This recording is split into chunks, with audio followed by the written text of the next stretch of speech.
যে মৰঙী পথাৰত যিখন পথাৰত কেইবা বছৰ ধৰি খেতি কৰিব পৰা নাছিলোঁ হাতী উপদ্ৰৱৰ বাবে, কিন্তু আমি কৃষক অধিকাৰ সমিতি ৰাইজৰ দ্বাৰা গঠন কৰি নুমলীগড় শোধনাগাৰ কৰ্তৃপক্ষৰ লগত যোগাযোগ কৰি হাতীৰ প্ৰতিৰোধৰ বাবে সোলাৰ ফেন্সিং মেচিন বহুৱাই দেখিছে এইবাৰ বৃহৎ পথাৰখনত সোণালী ধানে উপচি পৰিছে। আৰু নুমলীগড় শোধনাগাৰ কৰ্তৃপক্ষই ইতিমধ্যে ধান চপাবৰ বাবে খুব চমু সময়তে ধান সংগ্ৰহ কৰিব পৰাকৈ তেওঁলোকে এটা মেচিন দিছে। এইটো মেচিন আপোনালোকে দেখিছে, এই মেচিনৰ দ্বাৰা প্ৰায় এদিনত 30 বিঘা মাটি দাব পাৰিব আৰু কৃষকসকলৰ যিটো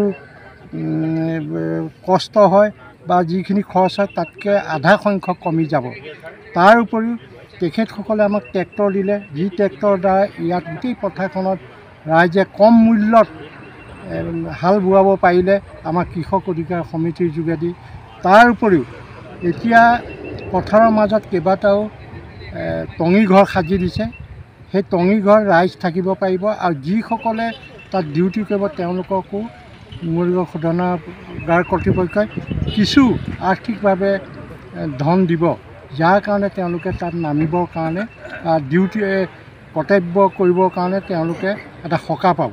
গতিকে আজি আমি আনন্দিত হৈছোঁ, মৰঙী কৃষক ৰাইজ আনন্দিত হৈছোঁ যে আমি যে ইমান 25 লাখ টকীয়া এটা মেচিন আমাক তেওঁলোকে আগবঢ়াইছে আৰু আমি এইটো মেইনটেনেঞ্চ কৰিব লাগিব। আমি কৃষক অধিকাৰ সমিতি মৰঙীয়ে আৰু আমি তাৰ দায়িত্ব লৈছোঁ, ট্ৰেক্টৰৰ দায়িত্ব লৈছোঁ আৰু অন্যান্য এতিয়া ইয়াৰ পাছত দ্বিতীয় খেতি কৰিবৰ কাৰণে এইখন পথাৰত আমি বড়ো ধানৰ খেতি ইতিমধ্যে আমি ডিচেম্বৰ পাছত আমি আৰম্ভ কৰিম আৰু এই গোটেই খেতিয়কসকলে যিমানৰ মাটি আছে সকলোৱে দিব। আমাৰ কৃষক অধিকাৰ সমিতিৰ পৰিচালনাত আমি গোটেই পথাৰখন আকৌ দ্বিতীয় এটা খেতি আমাৰ বড়ো ধানে আমি ভৰপূৰ কৰি তুলিব পাৰিম বুলি আমি আত্মবিশ্বাসী। আমাৰ ইয়াত যিহেতু মৰঙীতে বহুত কৃষক আছে, গতিকে আমি সেই কৃষকসকল এতিয়া আমি 30খন গাঁও ইয়াত এই পথাৰখনত জড়িত, যে এই গোটেই কৃষকসকলকে আমি এই মেচিনটোৱে যিমান পাৰোঁ তেওঁলোকক আমি সহায় কৰিম। কৃষক অধিকাৰ সমিতিয়ে কিমান দূৰ আপোনালোকে আচলতে আপোনালোকৰ কাষ্টডিত আছে?